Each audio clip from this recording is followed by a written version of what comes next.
Lagi ngangkat itu begini, buang itu gitu. Aduh, gimana lagi cara nyarinya? Oh, ini filtrasinya. Ini filtrasinya.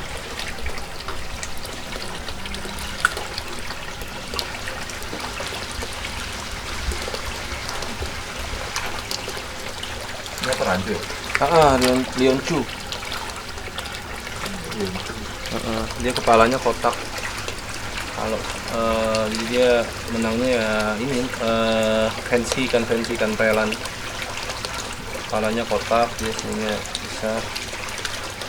Terus tapi emang dia relatif kecil, makanya kalau orang yang gede nafsu banget, jarang. Ada kemarin yang 17 cm yang kayak tadi segitu tuh. Yang kayak gini. Biasanya emang dia mentoknya di 14-15 cm. Kalau ada yang sampai lebih gede lagi dia semangat.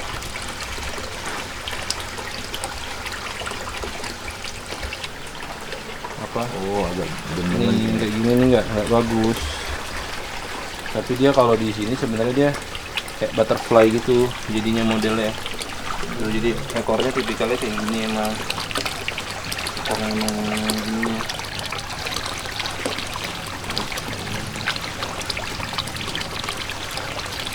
Nanti akan gedenya kayak gitu juga.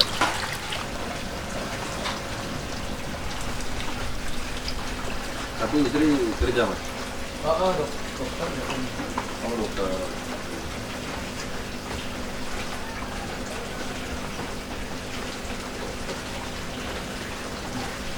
Parah banget sih bandingin ya, tapi udahlah.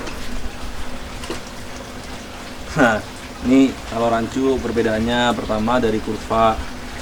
Dari kurva dia kelihatan kalau kurvanya tuh mulus, parabolik, jadi kayak busur panah. Terus dari segi ekor dia juga segitiga sudut. Sebenarnya sampai lambang Mercy itu nggak apa-apa, tapi jangan sampai dia kerucut. Nah, ini kan sebenarnya soal ekor masih oke. Terus kepala nggak boleh, sebenarnya nggak boleh kayak Leon Chu kalau untuk spek kontes ya. Kayak gini cukup. Kepala rancu kayak gini cukup. Jadi dia tuh kepala itu kan wen itu dia jaringan lemak, jadi kayak gini tuh emang dia kelihatan dia banyak makannya. Nah, terus proporsional antara kepala, badan sama ekor itu harus bagus. Terus badannya juga harus ngisi, tapi nggak boleh terlalu overweight. Ada nih yang ngisi satu overweight nih. Itu juga nggak boleh juga, walaupun dia lebih lucu, tapi nggak bagus kalau untuk gitu. Ini sama ini aja biar nggak terlalu kimpang banget. Ini kayak gini juga sama yang tadi tuh. Nah, ini overweight nih dia nih, terlalu gede perutnya. Nah, ini kayak gini nggak boleh, harus diet dulu. Walaupun sebenarnya kalau buat koleksi mah bagus-bagus aja.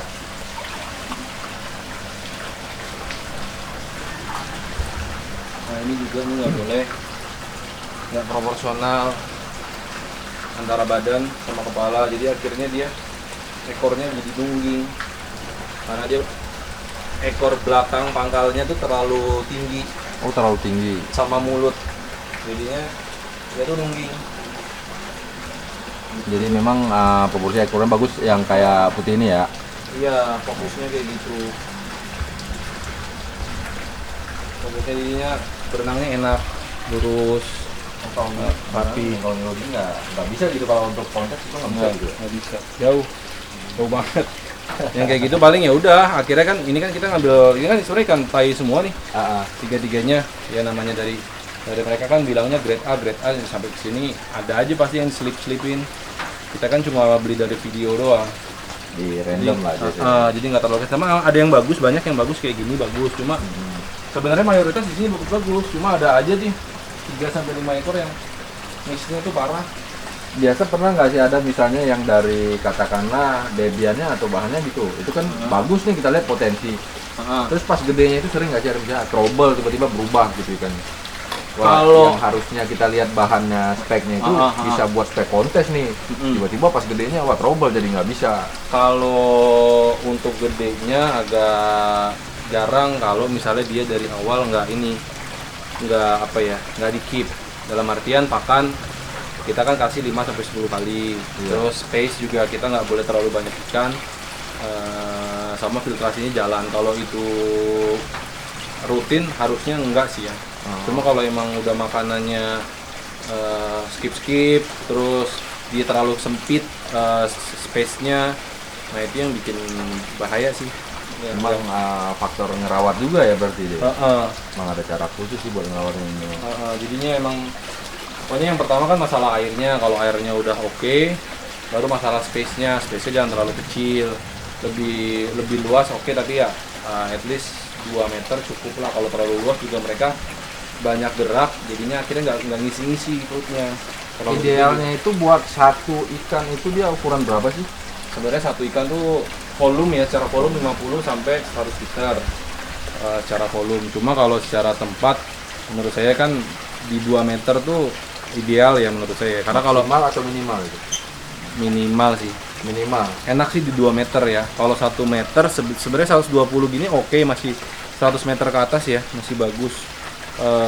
Di bawah nomor 100 menurut saya kasihan ikannya, apalagi ikan-ikan udah masuk size jumbo itu mereka kadang-kadang apalagi kalau ikan kayak gini kan ikan nafsu nih, bukan ikan soliter, jadinya beli 1, beli 2, beli 3, tiba-tiba 10. Nah yang kayak gitu-gitu jadi cuma kasihan jadinya. Mendingan 2 meter sekalian, beli tanknya dulu ya kan, gede, jadinya ngisi ikan 20, 30, jadi enak, mereka tuh ruang geraknya enak karena ikan ini banyak gerak. Tapi kalau untuk ngerawat yang memang orang mau pengen mungkin ke kontes itu nggak bisa gitu ya?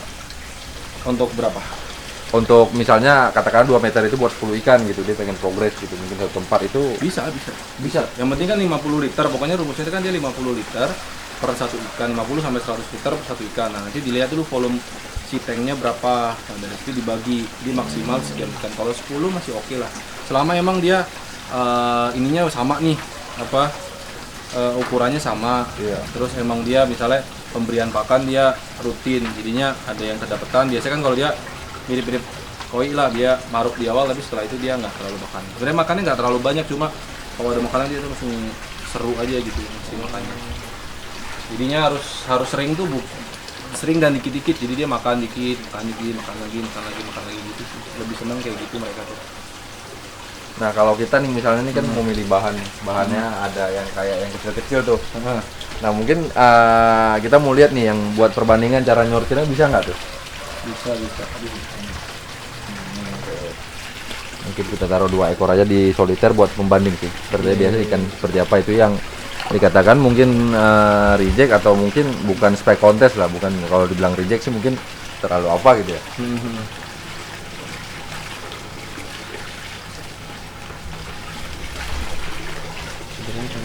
Harus punya gaya berenang yang bagus, terus juga ekor proporsional rapi, terus kurvanya harus parabolik, jadi nggak boleh ada lekuk-lekuk, nggak boleh ada sama sekali. Terus berenangnya juga harus enak, harus lurus. Kalau misalnya kayak gini, kayak tadi misalnya kayak gini, ini karena dia ekornya terlalu megar, jadi nggak enak berenangnya tuh. Oh iya benar. Jadi ngelenggok semua ya. Karena dia terlalu megar bawahnya, ekor bawahnya terlalu megar. Jadi dia tuh untuk berenang dia agak sulit dan dia agak nungging. Cuma kalau yang untuk yang 2 itu sebenarnya kalau yang 1 yang Cina itu nggak bisa karena emang dia tuh ikan fancy, lebih banyak buat fancy lah, buat lucu-lucuan aja. Cuma yang kalau bagus ya kayak gini lah, secara spek udah masuk. Cuma kalau emang nanti di kontes kayak gimana, ada lawan apa enggak, itu lain soal lah. Cuma secara spek kayak gini sebenarnya udah cukup. Dia bisa dilihat kan dari badannya proporsional, walaupun dia ini masih belum isi nih ininya nih,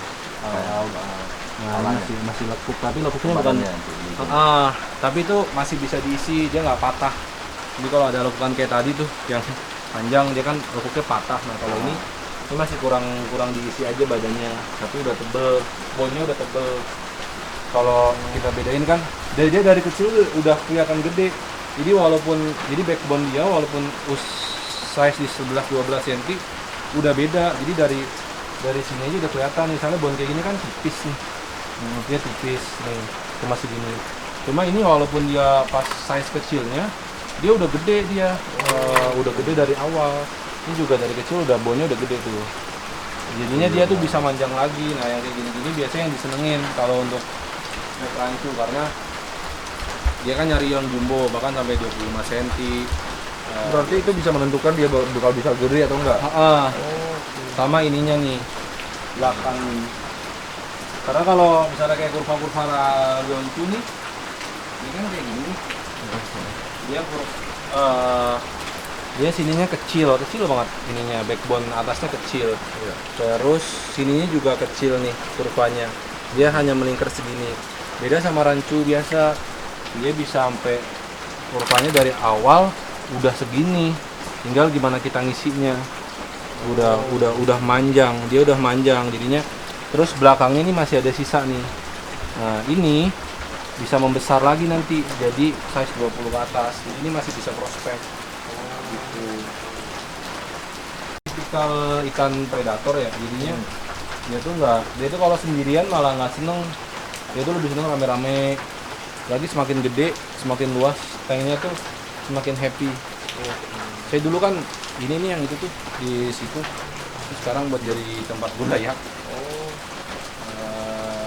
Apa namanya? Dulu main di situ satu ekor, 2 ekor, tiba-tiba 10 ekor. Jadinya sempit. Nah mereka tuh bahkan sampai parkir gitu. Awal-awal seneng tuh berdua, bertiga, lama-lama kok mereka kok parkir ini, kenapa nih parkir nih saya. Udah akhirnya beli tank lagi yang 90, beli tank lagi 120, bikin kolam. Akhirnya gitu lah. Nah, terus biasanya kalau jual di sini jual partai atau satuan? Satuan. Satuan. Ya. Di kisaran dari harga berapa sampai harga berapa sih satuan? Kita start 100 sih ya, 170 ada juga sih. Itu bisa dilihat di Tokopedia sih kalau harga ya. Iya. Terus kalau untuk impor kita start 500, yang leonci ini. Kita start di 500 sampai 1,5 sampai 2 lah Cina atau Thailand. Kebanyakan emang Lioncu sih kita mainnya. Untuk pengiriman bisa keluar pulau, Bisa. masuk keluar Indonesia, luar negeri. Bisa. Sempet juga ada yang beli dari Peru. Dari Peru sama dari Brazil. Itu sempet juga ada yang beli. Nah itu emang buat pengirim aman nggak sih, kan lama-lama begitu? Karena kan selama di packing itu kan nggak makan ini Mas. Sebenarnya aman karena pertama dia udah karantina. Kuncinya satu, dia harus karantina dulu. Kalau dalam negeri cuma Jawa semalam misalnya sore dari sekarang, besok pagi kirim ke ekspedisi atau ke bis atau ke kereta cukup. Kalau untuk dalam kota dalam pulau, luar pulau misalnya kalau naiknya bus Palembang, Lampung itu seharian cukup. Terus pesawat itu kan lebih cepat lagi ya. Cuma kalau yang di luar luar negeri itu 2-3 hari kita karantinain. Nanti di sana paling 2 hari juga lah kotornya ya sampai sana. Soalnya kan dari Thailand juga dia 2 harian. Sampai sini kita juga minta garansi. Dan so far sih berapa kali kita ngimpor ataupun kita ekspor itu aman sih. Tapi ya gitu lagi, sebenarnya mereka lebih senang ikan Thailand daripada ikan Indonesia. Jadi kadang-kadang saya masuk ikan lokal, cuma memang mereka kadang-kadang nyarinya Thailand. Cuma karena mereka mungkin ngeliatnya Thailand sama Indonesia deket, sama aja lah gitu. Jadinya emang dia ngincer banyak kan Lioncu sih. Sebenarnya amannya ini buat pengiriman itu gimana sih? Maksudnya apa ada cara khusus? Karena kan kita memang khawatir juga apa di plastik dibungkus bisa aja kan mati kan. Itu resiko gitu gimana cara hindarinnya, ada nggak sih? Cara hindarinnya Harus pakai oksigen pertama atau apa ya? Pertama puasa. Saya biasanya kalau karantina di sini nih, di tank ini. Ini saya karantina dulu berapa, ini kan lagi nggak ada, dua hari lah, 2 hari nih kita karantina. Terus habis itu setelah itu kita masukin tank biasa. Jadi pastiin dulu emang udah nggak ada sisa-sisa makanan. Saya sudah nggak ada hal-hal yang membuat itu dia. Pokoknya dia harus nggak makan lah. Setelah itu kita kasih oksigen. Sampai itu kan nggak buang kotoran ya? Sampai nggak buang kotoran. Kalau untuk luar negeri ya. Terus habis itu udah itu aman juga sih kita keluar. kita kasih oksigen di plastik. Itu sebenarnya ada rasionya, misalnya kalau plastik usia 60 cm misalnya yang kayak gini, plastik 60 ya. 40-60 misalnya, kan segini nih. Nah ini paling isinya jangan banyak-banyak, paling cuma 4 ikan yang kalau size gede, kalau size kecil bolehlah 8-10 ikan masih. Ini bisa 4 ikan nih size gede, size berapa cm ini? Size segitu Bisa muat 4. Bisa. Cuma kalau untuk luar negeri bisa sih. Aman sih. Dia kan kalau di sana juga hitungannya per apa ya? Itu tuh barang itu. Per box styrofoam. Misalnya per box styrofoam sekian kali sekian. Nah, itu bisa diisi 40 60 atau 60 80. Nah, jadi kita juga kan minta garansi juga ke mereka. Sama kalau kita lagi berangkat, kita ngasih garansi. Jadi sebenarnya aman juga sih kalau untuk luar negeri, luar kota, apalagi cuma Jabodetabek itu aman sih, nggak ada isu. Saya bahkan berani kadang-kadang ngasih 3 hari sampai seminggu misalnya. Kadang-kadang kalau misalnya ada trouble di jalan sampai sana, saya bilang udah ini dipuasain dulu, nanti kasih ya minimal obat biru lah kalau lebih ada pomade atau ada Medlin ini lebih bagus. Terus setelah itu dikasih heater segala macam. Kalau udah 3 hari saya kasih garansi sampai 3 hari sampai seminggu itu aman sih. Jadi orang kalau mau beli sebenarnya nggak usah ragu ya, bisa digaransi. Juga di sini mau pengiriman itu seluruh Indonesia ataupun luar negeri itu juga bisa di sini. Aman. Se-Indonesia aman sih. Ya. Asalkan kalau emang sebenarnya kadang-kadang kalau orang mau ke luar Jawa justru biayanya sih itu kan kita masih pakai kargo. Kalau pakai tiki bisa juga, cuma kadang-kadang tiki itu ngebolehin sempet, apalagi kalau cupang lebih mudah lah. Tapi kalau koki kadang-kadang bisa, kadang-kadang enggak. Kadang-kadang kita diletur, pernah kita sekali diletur itu amsyong juga. Cuma kalau beberapa kali kita kirim ke Sulawesi, ke Kalimantan itu aman sih. Aman ya. Oke.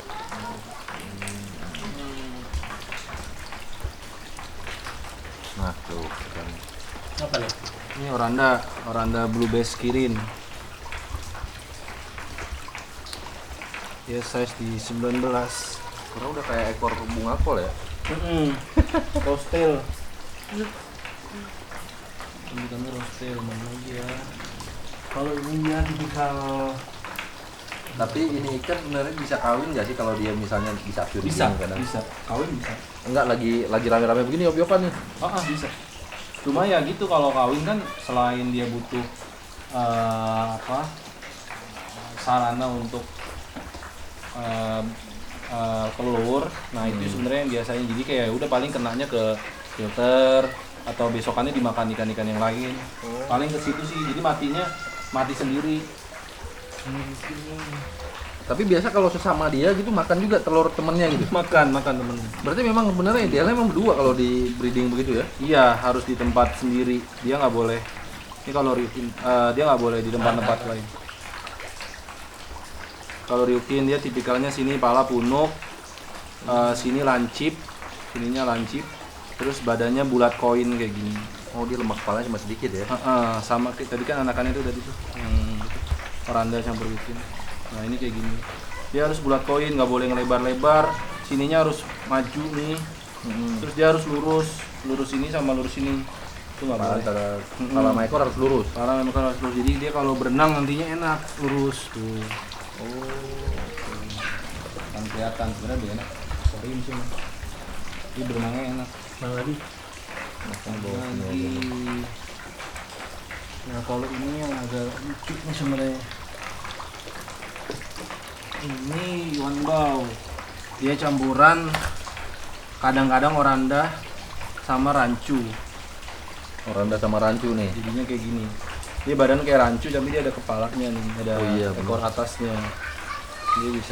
Dia bisa sampai 15 sampai 20. Ukuran paling gedenya. Ya gede. Ini palanya juga masih bisa lebih gede lagi, ini masih ngikut Oranda. Banyaknya emang yang mantep-mantep dari Cina. Yuan Bao Cina tuh cakep-cakep. Tapi bukan buat spek kontes ya? Bukan. Ini emang kan sebenarnya ikan-ikan kayak gini buat fancy lucu-lucu aja. Buat kolektor lah. Kolektor. Orang kayak ngeliatnya, apaan nih kok beda sendiri. Gitu.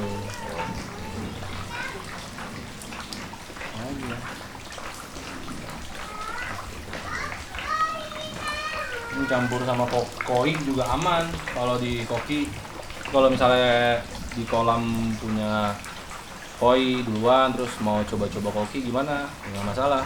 Yang penting dia pakan tersedia, karena koi itu kan cepet geraknya, jadi dia nggak apa, inilah, Butuh makan banyak juga butuh ya. makan banyak juga. Dua-duanya tipikal ikan yang butuh makan banyak. Ini coba kita kasih ya. Kalau gini misalnya pasti koi duluan yang nyerang. Gitu.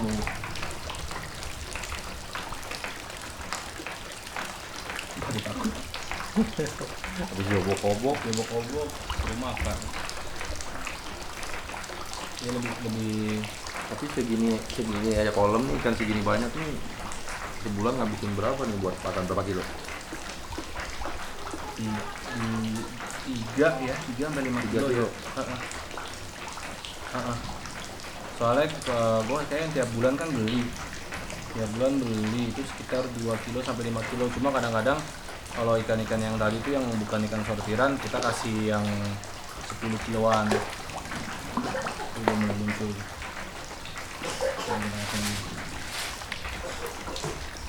Ini kayak gini, jadi mereka bisa makan bareng. Nah, cuma saran gue sih oranda lebih bagus karena mereka lebih berani. Kalau rancu tipikalnya mereka tuh nggak nunggu di Malu-malu bawah, malu-malu. Jadi dia tuh kalau sama oranda pasti kalah, apalagi sama koi lebih kalah. Makanya kalau misalnya kalau saranin sih lebih baik oranda aja yang ditaruh sama koi, atau kalau mau habisin dulu pakannya sampai koi itu kenyang, baru nanti kasih pakan lagi. Jadi itu setelah koinya udah kenyang, karena kan mereka sebenarnya makannya nggak banyak, kasih dikit baru dikasih lagi nanti buat rancunya. Karena ada juga misalnya hobi-hobi lain yang campur antara koi sama kopi. Jadi kalau di rumah ada ikan koi, wah pengen nih belajar koki, bisa nggak ya? Ya nggak masalah gitu. Gitu deh. Karena lucu sih liatnya nih, banyak warna kayak begini. Ini kalau airnya bening nih, wah baru ganti air. Ya, karena hujan. Tapi sebenarnya kayak gini kan taruh kolam outdoor juga aman, jadi nggak masalah juga. Kalau di sub lampu tuh, kalau ini dia memang ikannya biasa kadang ada orang kadang dipakai sentern lampu. Itu buat apa? Buat mata doang atau buat apa sih? Itu kan buat pribadi dia ya, maksudnya buat inian kesenangan pribadi. Sebenarnya kalau lampu nggak terlalu butuh, justru matahari yang butuh. Oke. Kalau untuk ikan, karena ya kayak kita lah, kita butuh vitamin D, sama ikan juga butuh vitamin D. Nah itu yang penting. Kalau untuk lampu yaitu buat hiasan, buat kenikmatan pribadi. Justru kalau malam lampu harus dimatiin karena ikan butuh juga istirahat. Mereka kan Biar nggak stres kalau juga atau apa? kalau ikan koki ini kalau misalnya lampu dinyalain 24 jam, mereka akan gerak terus 24 jam. Oh. Cuma kalau malam mereka dimatiin, suasana gelap, mereka akan diem. Apalagi koi itu lebih lucu lagi, mereka akan parkir di bawah kalau koi itu. Kalau koki dia masih berenang tapi slow banget nggak jalan. Cuma kalau koi dia tuh bener-bener parkir di bawah, udah aja diem gitu udah. Cuma tapi kalau misalnya tadi ya lampu ditaruh di akuarium bagus, cuma jangan lupa dimatiin kalau malam. Udah malam mereka nggak dimatiin, udah mereka gerak terus, kasihan nggak istirahat.